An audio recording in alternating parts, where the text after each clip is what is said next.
Welcome back to a very basic space program. In this episode, we're going to be putting a constellation of satellites around the moon so we can actually think about landing stuff on it.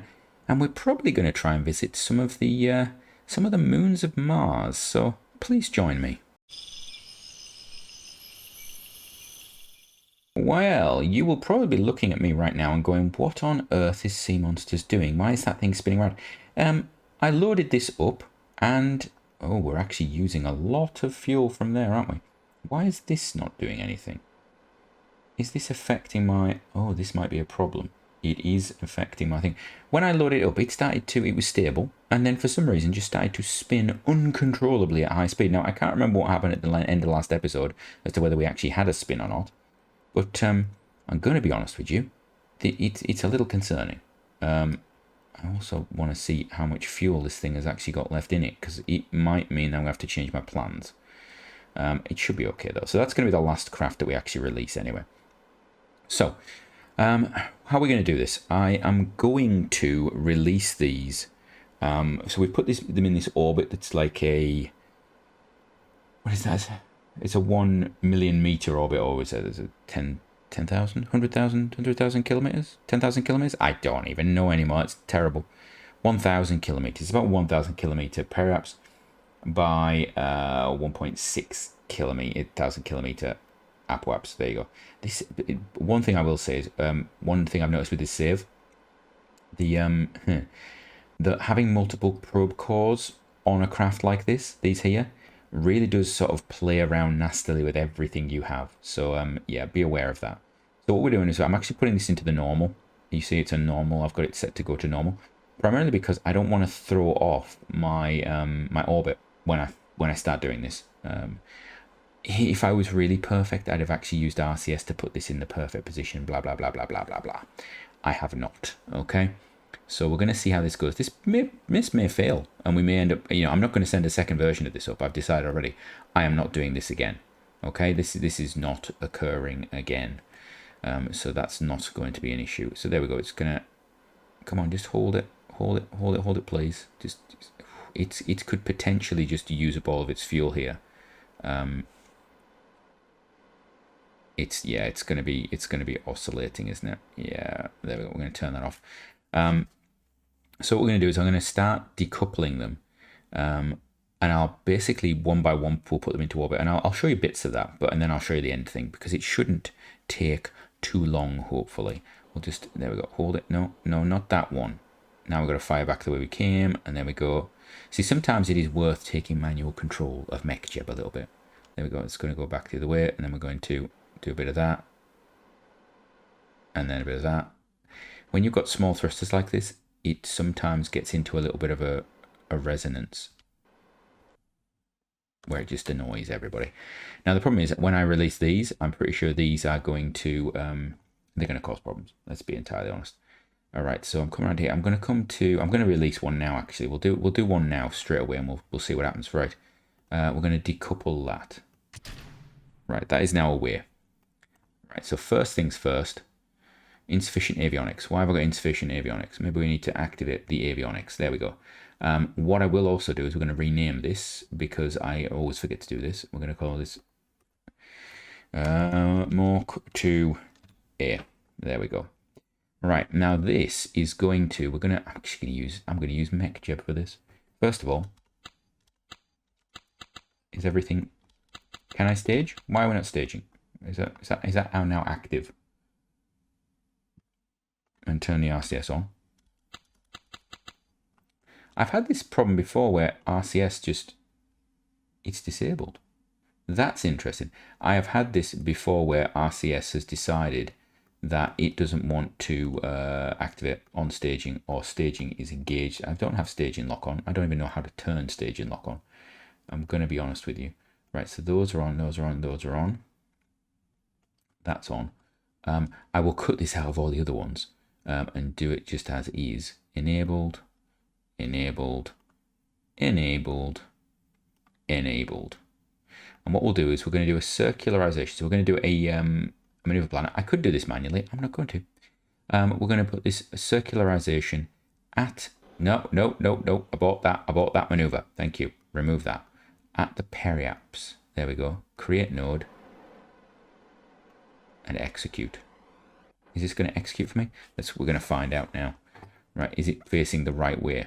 So is it going to go into time warp now? Is it auto time warping for me? No, it is not. Hello? Abort node execution. Execute node. Go to it. There we go, right. Because we've got solar panels all the way around these, they should be okay. Yeah, they're going to be fine. And then all we're going to do is this thing is going to basically put itself in. It has got an awful lot of delta V, because remember, these were originally designed in case that upper stage didn't work. Because that upper stage worked and I was able to keep fuel in that hydrogen thing, which is really useful for us to know, we can go back and look at that and see what our losses were.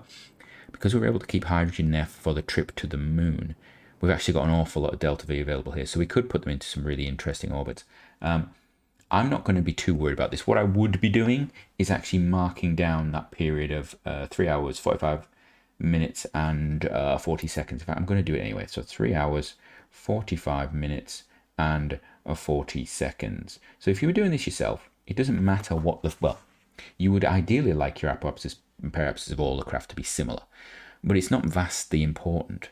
What is important is that period. We want to get that period with the others. So we're going to see what the others are like, and then I may play with them if need be. So let's choose another one. That's A. We're going to back here. We're going to switch to this. Now, is it going to let me do the same thing like last time? That was very odd that it wouldn't let me stage, and I don't know why it wouldn't. You did hear, I hope in the background you heard the clicky of staging.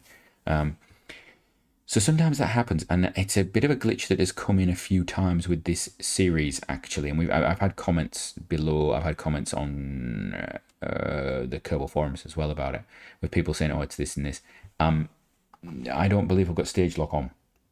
Is that stage lock on? I don't know if stage lock is. I thought stage lock. I thought that's okay. It's green. It's green for good. So I don't believe stage lock is on. I may have to check it. Decouple that. That one has not flown away. Decouple. There we go. Right. Now, can I... Right. Okay, so that one's done the same thing. So we've got a activate avionics. Right. Get that on. Can I do a prograde, retrograde? No. So we don't have... Again, we don't have our avionics working, which is... our staging working, which is just weird. I'd love to know why that is happening. Somebody comment down below. You know, you can hear I'm hitting the stage button. Nothing's happening. It's almost as if it's looking for the old system, or is it? It's not because of other stuff. I don't know. It's very odd. It's very odd. Right. They should all be enabled now. So yeah, that's okay. That's fine. Right. So we're going to do create this node. That's going to be in time. No, we've got to remove that. We're going to go past that. We're going to create another node, and that's going to be in 2 hours. Oh yeah, okay. We've got to activate that engine, haven't we? Right. Burn time 11 seconds. Let's just check. Is that going to be okay for us? Where is that maneuver? It's in the... Let's come back to the periapse. Okay, I want it in the the periapse again. So that was in the apoapse. That's interesting. It defaulted to there. Oh dear. Please tell me I didn't put the other one on. Okay. No, because it would have an orbit out here, so that's all right. We don't have that. That's not a problem. Right. While we're waiting, we can again name this one, because of course we need to rename all of the craft that we have. So we're going to do that. We're going to rename it. I am not going to make you watch me do all of these. This would just be, you know, annoying and time consuming and horrendous, but I'm just going to show you the spacing that we're going to get from this. So we're going to execute that node. It's going to have the burn in 4 hours. Oh, because we're pulling it down. Okay. Yeah. Right. Off we go. Come on down. There we are. Very nice. It's going to time warp for me now, is it? Is it going to time warp for me now? It would be nice if it time warp. You can see we're actually on the yellow timer, which is... Let's do that again. We're on the yellow timer. Sometimes doing that, there we go. Sometimes you turn off the node execution, put it back on, it'll jump into it. We'll spin all the way around. You see that one is now ahead. Okay, if I actually go to here, you can see there you've got a signal to each other. they've got a signal back to the base like so. So there's going to be basically potential for double the transfer, even though this is a yellow signal, so it's not going to give us as good a transfer. We've got 2 craft that can now transfer data back potentially, and I would love to know if Real Antennas calculates that as the total bandwidth available, or whether it just goes, no, we're going to use one route, we're only going to send the data in one route, because I do believe there is something at the moment about that. Right, let's have a look. So we are now at and you can see we're now at 3 hours of 45 minutes and 33 seconds. So we're actually a little bit out. So what we can do is we can just do a little tiny bit of that, bit of forward and backwards, and you can see we can just pop it up. There we go, 40 seconds. So now this is the same time as the other one, and I could orientate it however I wanted. I'm not going to change the orientation of that. So let me go do the others, and I will be right back with you. Right, number 3 is in position, you can see, so we're starting to get that coverage across the surface. Now to number 4, and that's number 4 in position. So now on to 5 and 6. Right, so we have finished 5 and 6 as well. So we've got this semi-ring round here. You've got 1, 2, 3, 4, 5, 6 there. And here we've got our carrier craft. Now the 7th one, we could actually just do the same thing again. But I really don't want this to stay in orbit. And I'm trying to think of a good way of dealing with it. So I think I've come up with something. What we're going to do is I'm going to put this on the normal, anti-normal actually. I'm going to let it go on the anti-normal. And we're going to do a little bit of RCS thrusting and see if we can get these engines to engage. And once the engines are engaged, I'm then going to decouple, or get the engines sort of going, or steady. Once they're done, we're going to decouple this. Then I'm going to turn these engines on and put it in retrograde. And this might not work. We might lose a satellite, but I think we can afford to lose a satellite on this. Right.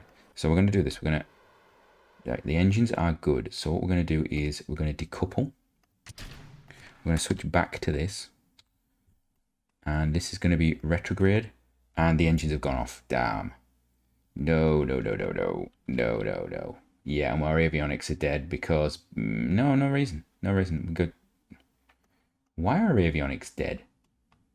Why are these avionics considered dead? Now, that's interesting. So what I was going to do is try and dump this onto the surface by firing the engines. They were stable until we decoupled that, and then, of course, it's pushed it back, which I hadn't thought about. We did have fuel on board to do stuff. What I could have done is actually spun it. Alternatively, I could have spun it, then decoupled that, and the spin would have continued. This might have actually stayed stable. That's obviously not going to happen now. Yeah, but the interesting thing is it says the avionics are... Oh. That's interesting. Right, so the avionics now are on. So they were working. It actually said the avionics were working. That's really weird. All right, let's go and do this last one anyway, so you can see. One thing I did have is one of them I'm the last two I'm not checked entirely, so they may go out of sync. I may have to go back and check them later. Because the last one I actually forgot to change this properly, and it was on apoapsis because it defaulted to apoapsis, which is annoying. Right, so we're going to create a node and execute, and then what you can do is we're going to decouple that. Thank you. That's fun. We'll just jump back to that. That's another one of those. It will control from there all of a sudden, and it'll take that with us. So we're going to try that again. Create node and execute. Now, will this... See, this one isn't doing it either. Oh dear, we are actually approaching that. Probably need to get some of the RCS going at some point because we may need to do a little bit of maneuvers. You can see we're actually, because of that push that we got, I think we might be heading towards the carrier. That's a bit enabled. That's enabled. Did I do all this? Oh, because these have already been done because it's been on there. Now, is that what's thrown off the, because I enabled some of them, is that thrown some of it off, but then the bottom ones weren't enabled? Right, so RCS to on. Interesting. What's going on here? You're on, aren't you? You're on. Okay. Execute node. Avionics. That would help, wouldn't it? Yeah, activate the avionics. There we go. And we can rename you while we're at it. So you're going to be, let's think, A, B, C, D, E, F, G. This is G. Okay. Oh, it's 2G. We're getting 2G in the 1970s. Good to know. Right, this should auto warp pretty quickly, so we'll just do that, and it should do it. Come on. Drift onto it, please. There we go. Right, and this should fix the system up, and you can see it gives us massive coverage. We could have actually done it with 4, and it would have been perfect still, you know. You can see, because our orbit at the start wasn't perfect, we do have a bit of a closer one here, and this one here, the last one, is a bit off as well, but we've got full coverage over the surface, along the equator anyway. One thing I will say about this while we're doing it is, you wouldn't really want to do this. I'm just going to fire that. You wouldn't want to do this if you were going to go to the poles. Now, we have done very much an equatorial plane here, because if we want to add anything in the future, this is a nice sort of backbone to have, and we can augment it. We can put better transmission in. For example, if we want to do mapping of the surface, and these weren't going to give us brilliant sort of signal, what we could do is actually put something that was going to do the mapping of the surface, but it might have a really strong transmitter. We still want to control it when it's on the far side, so this would act as a control, the ability to control it, but it would maybe not be transmitting all of its data through this system, because it's maybe not as good for that. So there we go. If we actually have a look, you can see, if I focus on the moon, you can see, yeah, we've got some nice, actually that's interesting, so that's not able to get through there. So you can see there the difference between G and E. There is not, that's interesting. I think this one here, F, has actually put them all out of sync slightly, but that's really nice. In fact, no, that goes under the ground, so that doesn't count. So yeah, so you can see we've got coverage there, and of course they will all cover their areas that are below them, so that anything that, for example, this one here can see, it's covered. It's gonna get signal. We've got a nice altitude for that, because they're up at like 1,000 kilometers. We would be a lot lower if we were orbiting a craft. If we were orbiting a craft that was going to land, it'd be right down here, ready to land. So I think that's done. Now, I was going to try and get that thing. I'm really annoyed about the booster on the top there. So what we will do is we're going to go back to the Space Center. I'm going to be a bit cheaty. You know what? I'm going to assume that because it's got no control systems, the gravity flux and all sorts of unbalanced things going on around the moon will result in this probably crashing. So we're going to get rid of it. We're going to kill it. There we go. Terminate that. It is gone. In reality, we've got a lot of fuel on board these satellites, and they would probably need that, because the gravity around the moon is it's not very good, shall we say. It's not great for orbiting. There's certain inclinations that are quite stable. I don't believe equatorial like this is actually very stable, so this would be potentially have a problem. We do have a lot of other stuff in that we need to clean. Look, I mean, I'm actually looking at this. This is a lot of, we've got these navigation system ones, and that's what, yeah, look at that. I mean, that's, yeah, if you want to communicate around Earth now, there is a lot of signals coming in. There's a lot of potential data coming in. So let's go and have a look what else we've got to do. Okay, so I have decided we're gonna have a short episode today. We're not going to go on to the Mars Pathfinder ones, because both of those are going to come in within hours of each other, and they've both got their own destinations. And I actually think we should do that in one episode. We have got some upgrades. We're going to put that into the R&D, I think. There we go. And we've got a bit of science to spend, but I don't know if we've got anything to spend it on that I really particularly want to get. I think what we were aiming for, we're aiming for early space stations, I think, were we? We've got space station construction parts, I think maybe improved capsules. And it is we're getting to the point in the series where we're getting quite high up on the tech, and I'm not really pushing the engines, so maybe we should just get some engine work done. Let's get some engines. I tend to, and I think it's because of the British series. The engine tech sort of ended here. There wasn't anything else, because, well, the British didn't really, there was development of their equivalent of the RL-10, the Hydrolux engine, but you know, it was also, we say, very, very big, so I tried not to get too much into it, and so the engine tech didn't really progress, and it was basically just getting bigger launch vehicles. So yeah, it's gonna be interesting to see just where I go with this, and it'd be nice to know what you would like to see in this series, how far you'd like to see it go. Let's have a check of what missions we have. We have got Mercury orbit. We've got Venus Orbital Science Probe. We do, you know, I think probably landing on the moon is something we definitely have to do. My concern is when you do that, it's very easy to go, right, okay, we've landed on the moon, it's time to end the series. And I don't know if I want to do that. I know I got a Saki comment when I said, oh, we'll maybe go until we land on Mars, but it's very easy to just sort of get to a moon landing and go, I'm sort of done now.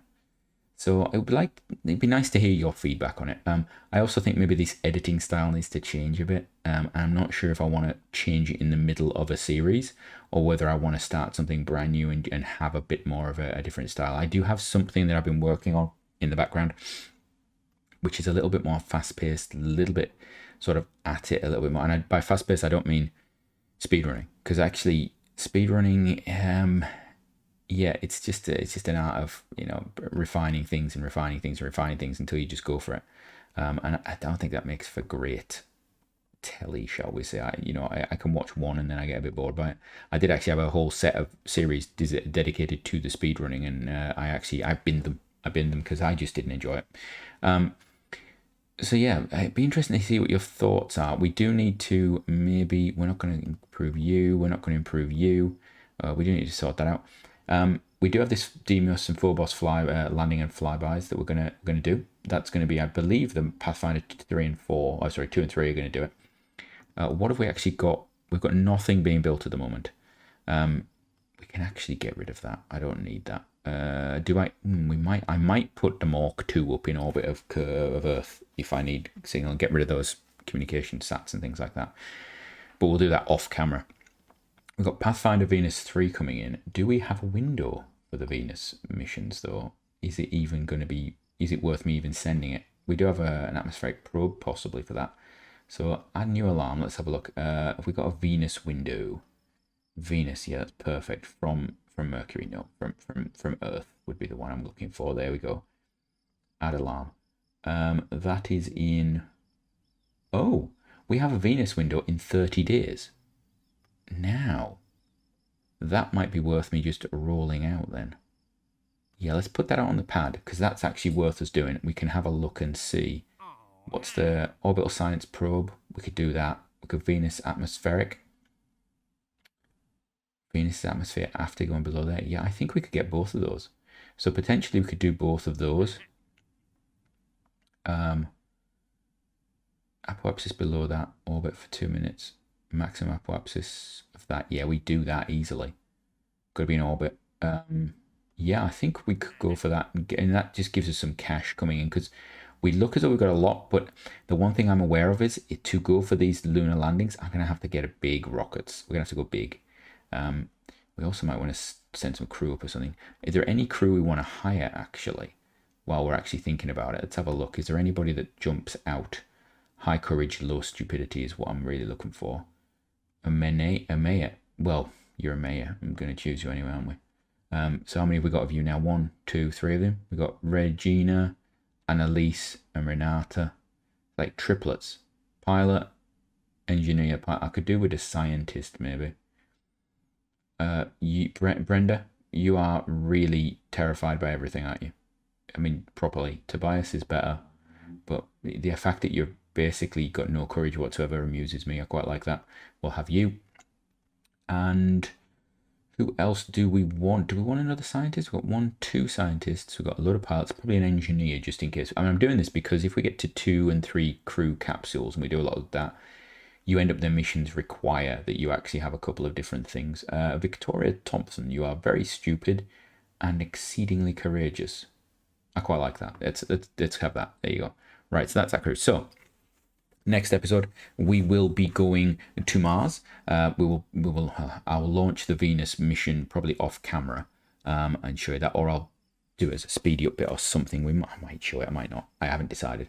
We're going to go to Mars. And yeah, we'll see what's going on. So from me, until next time, have a great one.